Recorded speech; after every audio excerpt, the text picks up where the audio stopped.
जय Hind and hello guys, स्वागत है आपका आपके अपने YouTube चैनल ज्ञानदेव होस्ट में। और इस वीडियो में मैं आपको बताने वाला हूं UP BEd admission online form 2025 के बारे में कि कैसे आपको फॉर्म फिलअप करना है। गाइस वैसे तो मैं इसके फॉर्म फिलअप की वीडियो ऑलरेडी बना चुका हूं, बट यहां पर आपके लिए वीडियो स्पेशली बनाई जा रही है जहां पर आपको लेटेस्ट अपडेट के साथ में फॉर्म को कैसे फिल करना है इसके बारे में जानकारी दी जाएगी। तो आपको वीडियो को पूरा देखना है और अगर आपके मन में कोई सवाल कोई डाउट रह जाए तो आप कमेंट के माध्यम से पूछ लीजिएगा। तो चलिए शुरू करते हैं। अगर आपने अभी तक वीडियो को लाइक शेयर नहीं किया कर दीजिए, चैनल के ऊपर नहीं है तो चैनल को सब्सक्राइब कर लेना। फिर जो मैंने लिंक इस वीडियो के डिस्क्रिप्शन में दिया है आप ओपन करेंगे। ओपन करने के बाद आपको जानने को मिलेगा कि इसकी लास्ट डेट आपकी आगे बढ़ा दी गई है। अब आप इसमें नॉर्मल जो अप्लाई करेंगे वो 25 मार्च 2025 तक करेंगे और फिर आप 26 मार्च से लेकर के 1 अप्रैल 2025 तक लेट फीस के साथ में अप्लाई कर सकते हैं, जहां पर आपको फिर जो जनरल ओबीसी ईडब्ल्यूएस कैंडिडेट उनको 2000 रुपये फीस पे करनी होगी और जो एससी एसटी कैंडिडेट है उनको 1000 रुपये फीस पे करनी है। अभी आप 25 मार्च तक जनरल ओबीसी ईडब्ल्यूएस 1400 रुपये फीस पे करेंगे और एससी एसटी 700 रुपये फीस पे करेंगे। तो गाइज आपने चीज़ जानी। इसके बाद में यहाँ पर कौन कौन सी यूनिवर्सिटी पार्टिसिपेट कर रही है वो आप यहाँ पर चेक कर सकते हैं। तो सभी इन्फॉर्मेशन चेक करने के बाद में आप यहाँ पर इंपॉर्टेंट लिंक के सेक्शन में आएंगे और अप्लाई ऑनलाइन लिंक ओपन करेंगे। आपके सामने वेबसाइट आ जाएगी। यहाँ पर भी आप इसकी सभी इंपॉर्टेंट डेट्स देख सकते हैं। इसके बाद आप click here for new user registration इसके ऊपर क्लिक करेंगे। इसके बाद आपके सामने इस तरह का इंटरफेस है जैसा कि आप वीडियो में देख सकते हैं। तो ये आप होने दीजिएगा प्रोसेसिंग और उसके बाद में आप यहाँ पर इंपॉर्टेंट डेट्स चेक करेंगे और इसके बाद आप नीचे की तरफ आएंगे और फिर आई एग्री इसके ऊपर क्लिक करेंगे एंड देन आप यहाँ पर सबमिट कर देंगे। फिर गाइस यहाँ पर आपको प्राइवेसी नोटिस देखने को मिलेगा, आप इसको क्लोज कीजिए और क्लोज करने के बाद अब आप आपकी यहाँ पर पर्सनल इन्फॉर्मेशन फिल करेंगे। तो गाइस यहाँ पर आने के बाद में आप आपकी जो भी इन्फॉर्मेशन यहाँ पर फिल करेंगे वो आपको 10th के सर्टिफिकेट के अकॉर्डिंग फिल करनी है। तो सबसे पहले यहाँ पर है कैंडिडेट फुल नेम, तो जो भी आपका पूरा नाम है वो आपको यहाँ पर एंटर कर देना है। ये एंटर करने के बाद में आपको अपने नाम को दोबारा डाल करके वेरीफाई करना है। और फिर गाइस इसके बाद आप देखेंगे कैंडिडेट फादर नेम, तो जो भी आपके पिताजी का नाम है वो भी आपको यहाँ पर 10th के सर्टिफिकेट के अकॉर्डिंग भरना है, उसको यहाँ पर दोबारा डाल करके आपको वेरीफाई कर देना है।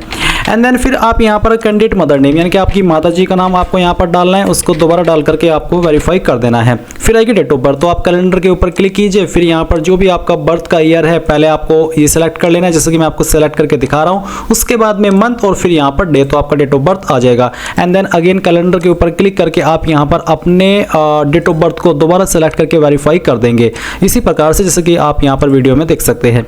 अब आएगी ईमेल आईडी, आप यहाँ पर आपकी ईमेल आईडी डालिए, उसको दोबारा डाल करके वेरीफाई कर दीजिए। फिर अपना मोबाइल नंबर डालिए और नंबर को भी दोबारा डाल करके वेरीफाई कर दीजिए। फिर आप जनरेट ओटीपी इसके ऊपर क्लिक करेंगे, आपके सामने एक न्यू विंडो ओपन होगी और उसमें आपको इसी तरह का कैप्चा डालना है जो कि आप यहाँ पर नीचे वीडियो में देख सकते हैं। जैसे आप कैप्चा डाल करके सबमिट करेंगे तो आपके नंबर और ईमेल उसके ऊपर ओटीपी सेंड किया जाएगा। तो यहाँ पर गाइज आपको नंबर और ईमेल दोनों के ऊपर ओटीपी सेंड किया जाएगा। कोई भी एक ओटीपी आप यहाँ पर डाल दीजिएगा और फिर आपको वैलिडेट ओटीपी इसके ऊपर क्लिक करना है। आपका ओटीपी इस तरह से वेरीफाई होगा। अब आप यहाँ पर इसमें जो कैप्चा कोड देख सकते हैं वो फिल करिएगा और फिल करने के बाद सभी जानकारी चेक कर लीजिए, क्योंकि बाद में एडिट का मौका नहीं मिलेगा। तो जब आपको लगे कि हाँ सभी जानकारी सही है और कोई भी स्पेलिंग मिस्टेक नहीं है तो आप यहाँ पर नीचे रजिस्टर के ऊपर क्लिक करिएगा। अब रजिस्टर के ऊपर क्लिक करने के बाद में आपका इसमें रजिस्ट्रेशन हो जाएगा और आपके सामने कुछ ऐसा इंटरफेस आएगा जैसे कि आप यहाँ पर वीडियो में देख सकते हैं। अभी आपको यहाँ पर ऊपर की तरफ क्लिक है टू एडिट एप्लीकेशन, इस तरह का एक पॉपअप देखने को मिलेगा, आपको इसके ऊपर क्लिक करना है। अगर आप इस फॉर्म को मोबाइल से भर रहे हैं और आपके सामने ये वाला क्लिक है टू एडिट एप्लीकेशन का ऑप्शन नहीं आ रहा है तो आपको इस वेबसाइट को अपने मोबाइल में राइट साइड में 3 डॉट के ऊपर क्लिक करके डेस्कटॉप के मोड में व्यू करना है, तो ही जा करके आपके सामने ये वाला ऑप्शन आएगा। अगर नहीं आता है, अगर आ रहा है वैसे ही तो फिर तो अच्छी बात है, आप इसके ऊपर क्लिक करिएगा। अब गाइज आपके सामने यहाँ पर इस तरह से आपकी जानकारी आएगी जो कि आपने रजिस्ट्रेशन के अंदर भरी थी और कुछ जानकारी अभी आप यहाँ पर भरेंगे, जैसे कि आपका जेंडर क्या है वो आप यहाँ पर सेलेक्ट कर लीजिएगा। फिर आपको आपका मैरिटल स्टेटस बताना है, तो आप यहाँ पर मैरिड, अनमैरिड, डाइवोर्सी, सेपरेटेड या विडो, जो भी आपका इनमें से स्टेटस है वो सिलेक्ट कर लीजिएगा। फिर आएगी नेशनलिटी, तो नेशनलिटी आप यहाँ पर इंडियन सेलेक्ट कर लेंगे। उसके बाद है स्टेट डोमिसाइल, आप कौन से स्टेट के निवासी है, यूपी या फिर अदर देन यूपी, तो जो भी है वो आप सिलेक्ट कर लीजिएगा। अगर आप यूपी से हैं तो फिर आपको यहाँ पर कुछ सवालों के आंसर करने हैं, जैसे कि उत्तर प्रदेश से 10वीं पास की, अगर आपने 10वीं उत्तर प्रदेश से पास किया तो आप इसमें यस कर देंगे। फिर इसी प्रकार से आपसे पूछे कि आपने 12वीं उत्तर प्रदेश से पास की है, अगर हाँ तो यस, नहीं तो आप नो करेंगे। फिर गाइज आप यहाँ पर आएंगे और आप देखेंगे graduation past pursuing from Uttar Pradesh. आपकी जो ग्रेजुएशन है वो आपने यूपी से पास की है या फिर आप यूपी से कर रहे हैं। अगर हाँ तो आप यस करेंगे, नहीं तो आप नो करेंगे। फिर आती है caste category, general, OBC, SC, ST, जो भी है वो आप सिलेक्ट कर लीजिएगा। अगर आप ओबीसी है तो आप बताइए do you belong to non creamy layer, क्या आप नॉन क्रीमी लेयर से संबंध रखते हैं। अगर हाँ तो यस, नहीं तो आप नो करेंगे। और जो आपका कास्ट सर्टिफिकेट है ये उसी में मेंशन होता है कि आप क्रीमी लेयर में आते हैं या फिर नहीं आते हैं। और ये कास्ट सर्टिफिकेट आपका स्टेट का बना होना चाहिए, ना कि सेंट्रल का। फिर आएगी कैटेगरी सर्टिफिकेट नंबर, तो जो भी आपका कास्ट सर्टिफिकेट है उसका नंबर आप यहाँ पर डालेंगे। मैं आपको दिखाता हूँ कि कहाँ पर नंबर होता है। अभी जो आप यहाँ पर वीडियो में देख सकते हैं ये कास्ट सर्टिफिकेट है जो कि यूपी स्टेट का ही बना हुआ है। आप यहाँ पर देख सकते हैं प्रमाण पत्र क्रमांक, तो जो प्रमाण पत्र क्रमांक है वो आपको यहाँ पर इसमें भर देना है कैटेगरी सर्टिफिकेट नंबर में। फिर उसके बाद में आप देखेंगे फिजिकली हैंडीकैप, यानी कि क्या आप दिव्यांग है। अगर हाँ तो यस, नहीं तो आप नो करेंगे। फिर आएगा आईडी प्रूफ, तो आप यहाँ पर इनमें से कोई एक आईडी सेलेक्ट कर लीजिए, जैसे कि driving licence, passport, voter ID. अब अगर आपके पास आधार कार्ड है तो आप यहाँ पर अदर्स का ऑप्शन सेलेक्ट करिएगा और फिर आप आगे चल करके अपनी आईडी देंगे। पर अगर आपकी आईडी वोटर आईडी है, पासपोर्ट है, ड्राइविंग लाइसेंस है, तो आप यहाँ पर जो आपका आईडी नंबर है वो डाल दीजिएगा। फिर नीचे की तरफ आएंगे तो आप कम्युनिकेशन एड्रेस देखेंगे जहाँ पर आपको प्रेजेंट एड्रेस की इन्फॉर्मेशन भरनी है। तो आप यहाँ पर अल्टरनेट ईमेल एड्रेस के अंदर अगर कोई अन्य नंबर देना चाहते हैं, बेसिकली आपको देना ही हो क्योंकि ये ऑप्शन कंपलसरी रूप में यहाँ पर ऐड किया है, वो आप डालिएगा। उसके बाद में आप अन्य फ़ोन नंबर डाल दीजिएगा जो आप सेकंड नंबर यूज करते हैं। फिर आप यहाँ पर एड्रेस लाइन 1, 2, 3 के अंदर जो भी आपका एड्रेस है थोड़ा थोड़ा पार्ट आपका एड्रेस का तीनों लाइन के अंदर डाल देना है। स्टेट के अंदर आपकी स्टेट सेलेक्ट कर लेनी है। फिर आपकी जो टाउन सिटी है जो भी है वो आप यहाँ पर सेलेक्ट कर लेंगे और उसके बाद में आप यहाँ पर जो आपका पिन कोड है वो भी आप डाल देंगे। नीचे की तरफ आएंगे तो देखेंगे परमानेंट एड्रेस, साथ ही एक लाइन है इस permanent address same as communication address, यानी कि क्या आपका प्रेजेंट एड्रेस और परमानेंट एड्रेस सेम है। अगर हाँ तो यस, नहीं तो आप नो करेंगे। अगर आप नो करेंगे तो अलग से आप अपना परमानेंट एड्रेस भर सकते हैं और अगर आप यस करेंगे तो जो एड्रेस की इन्फॉर्मेशन आपने ऊपर भरी है वही आपके यहाँ पर ऑटोमेटिकली नीचे की तरफ आ जाएगी। फिर आप यहाँ पर अपलोड डॉक्यूमेंट का सेक्शन देखेंगे जहाँ पर आपको कुछ डॉक्यूमेंट अपलोड करने हैं। एक तो है आपका please upload passport size photograph, जिसका साइज आपका यहाँ पर मिनिमम 25 KB और मैक्सिमम 50 KB, यानी कि 25 से 50 KB के बीच में रहना चाहिए। फॉर्मेट JPEG या फिर JPG, डायमेंशन भी आपको यहाँ पर बताया है। तो आप चूज फाइल के ऊपर क्लिक करेंगे और जहाँ पर आपकी फोटो फाइल है वो आपको सिलेक्ट करनी है। तो मैं यहाँ पर इस फॉर्म को डेमो के लिए भरा हूँ, ये फाइल सिलेक्ट करता हूँ, ओपन करता हूँ और फिर अपलोड के ऊपर क्लिक करता हूँ। इसके बाद आप यहाँ पर देखेंगे file has been successfully uploaded, आप इसको ओके करेंगे और ओके करने के बाद प्रीव्यू के ऊपर क्लिक करके जो आपने फाइल अपलोड की है आप उसको व्यू भी कर सकते हैं। फिर आप यहाँ पर आपका सिग्नेचर अपलोड करेंगे, इसका साइज आपका 50 KB से कम ही रहना चाहिए। तो आप चूज फाइल के ऊपर क्लिक करेंगे और जहाँ पर आपका सिग्नेचर है वो फाइल आप सिलेक्ट करिएगा, जैसे कि मैं आपको दिखा रहा हूँ यहाँ पर अपलोड करके। मैं इस फाइल को सिलेक्ट करता हूँ, यहाँ से ओपन करता हूँ और उसके बाद में अपलोड पर क्लिक करता हूँ तो आप देखेंगे कि ये फाइल भी आपकी अपलोड हो चुकी है। अब आपको बोला है कि please upload scanned copy of left and right hand index finger impression. अब ये आपको लेफ्ट हैंड और राइट हैंड की इंडेक्स फिंगर का जो निशान है वो यहाँ पर अपलोड करना है। अब ये इंडेक्स फिंगर क्या होती है चलिए आपको दिखाता हूँ और फिर बताता हूँ कि कैसे आपको इसको अपलोड करना है। गाइज अभी आप यहाँ पर जो वीडियो में फोटो देख सकते हैं, ये जो फोटो में उंगली दिखाई हुई है जो आपके हैंड की पहली उंगली होती है, इसी को आप यहाँ पर इंडेक्स फिंगर बोलते हैं। तो इन दोनों उंगलियों के निशान आपको एक कोरे कागज यानी कि ब्लैंक पेपर के ऊपर लगाने हैं, यानी कि आपको इंक पैड पर दोनों उंगली लगानी है और फिर उसको आपको ब्लैंक पेपर पर लगाना है। और जो आपकी राइट हैंड की उंगली है उसके नीचे आपको राइट हैंड लिख देना है या फिर राइट इंडेक्स फिंगर, और जो लेफ्ट हैंड की है उसके नीचे आपको लेफ्ट इंडेक्स फिंगर लिख देना है ताकि पता रहे कि कौन सा लेफ्ट हैंड है और कौन सा राइट हैंड है। ये लिखेंगे तो ज़्यादा अच्छा रहेगा। और उसके बाद में वो फाइल आप यहाँ पर चूज फाइल के ऊपर क्लिक करके इसमें अपलोड कर देंगे। अब इसके बाद में गाइज आप यहाँ पर देखेंगे please upload OBC SC ST certificate. अगर आप SC ST OBC कैटेगरी से इस फॉर्म को भर रहे हैं तो आपको यहाँ पर कास्ट सर्टिफिकेट अपलोड करना है और आपको बोला है कि this certificate should have been issued on और आफ्टर 1 अप्रैल 2022, यानी कि कास्ट सर्टिफिकेट आपका 1 अप्रैल 2022 2022 का बना होना चाहिए। जो उसके पहले का है वो इनवैलिड है, वो आपका एक्सेप्ट नहीं किया जाएगा। तो अगर आपका नहीं बना हुआ है 1 अप्रैल 2022 के बाद का, आप बनवा लीजिए, क्योंकि ये मैक्सिमम 2 हफ्ते के अंदर बन जाता है। और अगर आपका पहले से बना हुआ है 1 अप्रैल 2022 के बाद का, तो आप वो अपलोड करेंगे। इसका फॉर्मेट आप JPEG या फिर JPG, और आप इसको PDF फॉर्मेट में भी अपलोड कर सकते हैं। तो आप चूज फाइल के ऊपर क्लिक कीजिए, कास्ट सर्टिफिकेट की फाइल सेलेक्ट कीजिए, ओपन कीजिए, अपलोड के ऊपर क्लिक कीजिए और आपकी फाइल यहाँ पर इस तरह से अपलोड हो जाएगी। आप प्रीव्यू के ऊपर क्लिक करके उसको व्यू भी कर सकते हैं। अब आता है कि कृपया 10वीं 12वीं स्नातक की मार्कशीट या सर्टिफिकेट जो यूपी के बोर्ड, कॉलेज, विश्वविद्यालय द्वारा जारी किया गया हो की स्कैन कॉपी अपलोड करें, अथवा निवास प्रमाण पत्र जो यूपी से संबंधित हो की स्कैन कॉपी अपलोड करें। आपको यहाँ पर क्लिक है टू डाउनलोड फॉर्मेट, इसके ऊपर क्लिक करना है और इसका जो फॉर्मेट है वो डाउनलोड कर लेना है। यह प्रमाण पत्र का प्रारूप केवल उन अभ्यर्थियों के लिए जो उत्तर प्रदेश के मूल निवासी नहीं है। यानी कि अगर आप यूपी से इस फॉर्म को नहीं भर रहे हैं तो फिर गाइज आपको ये भरना होगा। जैसे कि प्रमाणित किया जाता है कि कुमारी श्रीमती, यानी कि आपका नाम, फिर यहाँ पर आपकी डिटेल, ग्राम, तहसील, नगर, जिला, राज्य, दिनांक, फिर पद जिलाधिकारी, अतिरिक्त जिलाधिकारी, यानी कि उनकी मोहर और उनका जो साइन है वो यहाँ पर आपको करवाना होगा। फिर नीचे है कि यह प्रमाण पत्र उस जिले के अधिकारी द्वारा निर्गत किया जाना आवश्यक है जिस जिले के अभ्यर्थी के माता पिता निवासी है। यानी कि ये आपको वहाँ से सर्टिफाइड या फिर इसके आपको अटैच करवाना है जहाँ के आपके माता पिता है जिस जिले के, उनके उस जिले के जो अधिकारी है उनके द्वारा।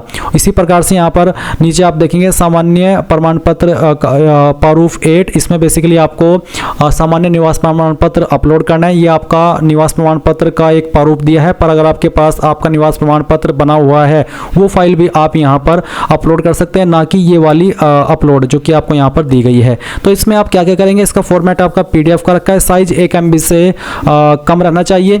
और इसमें आपको 10वीं 12वीं और जो आपकी ग्रेजुएशन की मार्कशीट है या फिर सर्टिफिकेट है सभी को अटैच करना होगा। साथ ही साथ जो आपका कास्ट सर्टिफिकेट है वो भी। अब कैसे करेंगे जान लीजिए। आपको गूगल के अंदर आना है और सर्च करना है इमेज टू PDF।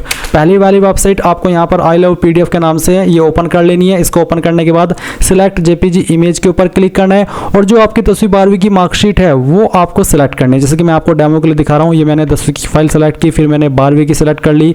इसी प्रकार से आप यहाँ पर जो आपकी ग्रेजुएशन की मार्कशीट है, सर्टिफिकेट है, जितने भी है, चाहे वो 4 है, 5 है, 6 है, और उसके बाद में जो आपका कास्ट सर्टिफिकेट है, सॉरी कास्ट नहीं, डोमिसाइल सर्टिफिकेट है, वो भी आप यहाँ पर सिलेक्ट कर लीजिएगा इस तरह से, जैसे कि मैं आपको सिलेक्ट करके दिखा रहा हूँ। फिर आप इसको ओपन करिएगा, आपके सभी डॉक्यूमेंट की जो फाइल है वो यहाँ पर आ जाएगी और उसके बाद आप यहाँ पर कन्वर्ट टू PDF करेंगे। इसके बाद ये फाइल डाउनलोड के रूप PDF के रूप में आप डाउनलोड कर लीजिएगा इस तरह से, जैसे कि मैं आपको सेव करके दिखा रहा हूँ।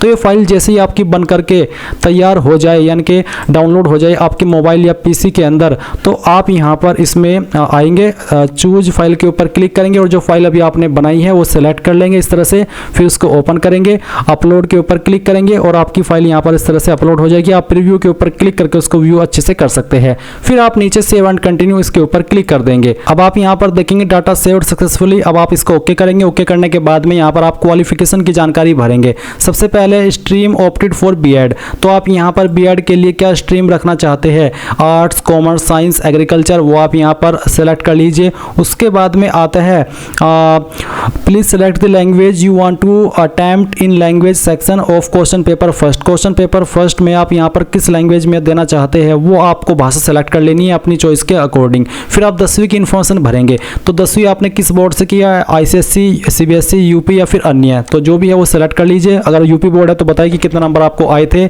मैक्सिमम मार्क्स यहाँ पर भर देंगे, परसेंटेज कैलकुलेट कर ली जाएगी। फिर आपको यहाँ पर आपका जो पासिंग ईयर है वो सिलेक्ट कर लेना है, जैसे कि मैं आपको दिखा रहा हूँ, सेलेक्ट करके उसके बाद में यहाँ पर आपको 10th का जो सर्टिफिकेट है या फिर जो मार्कशीट है वो अपलोड करनी है। अगर मार्कशीट और सर्टिफिकेट अलग अलग है तो आप उनको PDF के रूप में मर्ज कर लीजिएगा, जैसे कि अभी मैंने आपको अभी फाइल को मर्ज करके दिखाया है। और उसके बाद आप यहाँ पर चूज फाइल के ऊपर क्लिक करेंगे और वो फाइल सेलेक्ट करेंगे एंड देन अपलोड के ऊपर क्लिक कर देंगे। सेम वे में आप 12वीं की इन्फॉर्मेशन भरेंगे, 12वीं का बोर्ड बताएंगे, उसके बाद में बताएंगे कि कितने नंबर आपको आए थे, कितने में से आए थे, वो मैक्सिमम मार्क्स में भरेंगे। फिर आपको बताना कि किस साल के अंदर पास कर ली थी और उसके बाद में आप 12वीं की मार्कशीट और सर्टिफिकेट अपलोड कर देंगे। उसके बाद नीचे की तरफ आएंगे तो पूछा कि हैव यू कंप्लीटेड ग्रेजुएशन, आपने क्या ग्रेजुएशन कंप्लीट कर लिया है, अगर हाँ तो पास, नहीं तो आप अपेयरिंग सेलेक्ट करेंगे। अगर पास तो पास करने के बाद, पास सेलेक्ट करने के बाद में आपको आपका स्ट्रीम बताना है, अगर इसमें है तो यहाँ से सेलेक्ट कर लेने, तो आप अदर्स के ऊपर क्लिक करके खुद से अपने स्ट्रीम को यहाँ पर मेंशन कर सकते हैं। अगर इसी में है तो आप यहाँ से सेलेक्ट कर लीजिएगा। और उसके बाद में आप यहाँ पर जैसे कि साइंस इंजीनियरिंग स्ट्रीम सेलेक्ट करते तो पूछे क्या आपने बी बीटेक किया है, अगर हाँ तो यस, नहीं तो आप नो करेंगे। उसके बाद में आपको बताना है कि आपने किस इंस्टीट्यूट या फिर यूनिवर्सिटी से आपकी जो क्वालिफिकेशन है ये वाली वो कंप्लीट की है। आपका फाइनल ईयर का रोल नंबर क्या था वो आप यहाँ पर डाल दीजिएगा। किस साल के अंदर आपने पास कर ली थी वो साल सेलेक्ट कर लीजिएगा। कितने नंबर आपको आए थे वो नंबर आपको यहाँ पर एंटर करने हैं। डेमो के लिए नंबर फिल करके दिखा रहा हूँ, आप आपके रियल नंबर भरिएगा, फिर मैक्सिमम मार्क्स यहाँ पर डालिएगा। उसके बाद में आप यहाँ पर graduation final year marksheet upload कर देंगे। और फिर गाइज आप नीचे आएंगे और सेव एंड कंटिन्यू इसके ऊपर क्लिक करेंगे। और आपको यहाँ पर ये भी बोला है कि internet provisional copy of the marksheet to be duly verified by the principal of the college और registrar of the respective university. यानी कि जो इंटरनेट की प्रोविजनल कॉपी होती है मार्कशीट की वो आपको एज इट इज अपलोड नहीं करनी है, वो आपको प्रिंसिपल के द्वारा वेरीफाई करानी है या फिर जो रजिस्ट्रार है आपके रेस्पेक्टिव यूनिवर्सिटी के उनके द्वारा आपको साइन करानी है। और उसके बाद ही आपको इंटरनेट वाली कॉपी यहाँ पर अपलोड करनी है। अब आपके सामने यहाँ पर वेटेज डिटेल आएगी, किसको क्या वेटेज मिलेगी, किस आधार पर मिलेगी, उसके पॉइंट्स आपको यहाँ पर मेंशन किए गए हैं, वो आप यहाँ पर समझ लीजिएगा। और फिर इसके बाद आप यहाँ पर एक सवाल देखेंगे कि आपने राष्ट्रीय या राज्य स्तर या अंतर विश्वविद्यालय खेल प्रतियोगिता में भाग लिया है, अगर हाँ तो यस, नहीं तो आप नो करेंगे।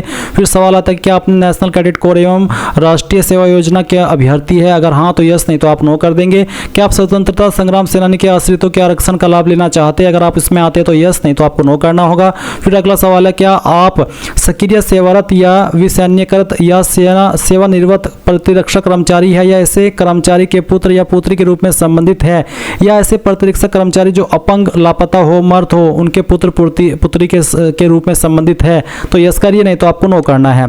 इसी प्रकार से एक और सवाल है कि क्या आपके पिता अथवा पति पुलिस या पीएसी या बीएसएफ या एसएसबी या आईटीबीपी या सीआरपीएफ या होमगार्ड्स में सेवारत सेनावर्त है अथवा ऐसी सेवा के दौरान मर्द या अपंग हो गए है, तो आप अगर ऐसे कैंडिडेट तो यस करिए, नहीं तो आपको नो करना है। फिर आप सेव एंड कंटिन्यू कर देंगे। उसके बाद में आपकी डिटेल भी सेव हो जाएगी। अब आपके सामने यहाँ पर एग्जाम सेंटर की प्रेफरेंस का ऑप्शन है, तो पहली चॉइस आप किस सिटी को देना चाहते हैं एग्जाम के लिए वो सिलेक्ट कर लीजिए। सेकंड चॉइस किसको देनी है, थर्ड चॉइस किसको देनी है, फोर्थ चॉइस किसको देनी है और फिफ्थ चॉइस किसको देनी है वो भी आप सिलेक्ट कर लीजिएगा। सभी चॉइस देने के बाद में आपके सामने फीस का अमाउंट आएगा। फिर आप यहाँ पर आई एग्री के ऊपर क्लिक करेंगे। उसके बाद में जो कैप्चा कोड आपके सामने आता है वो कैप्चा कोड यहाँ पर एंटर कर दीजिएगा। ये एंटर करने के बाद में आप गाइस देखेंगे सबमिट का ऑप्शन है, तो आप यहाँ पर सबमिट के ऊपर क्लिक कीजिए और यहाँ से प्रोसीड कर दीजिए। प्रोसीड करने के बाद में आपके सामने यहाँ पर पेमेंट का सेक्शन आएगा। आप आपकी एप्लीकेशन फीस इनमें से किसी भी माध्यम का इस्तेमाल करके जैसे कि क्रेडिट कार्ड, डेबिट कार्ड या फिर नेट बैंकिंग अपनी फीस जमा कर सकते हैं। यूपीआई का ऑप्शन यहाँ पर नहीं दिया है।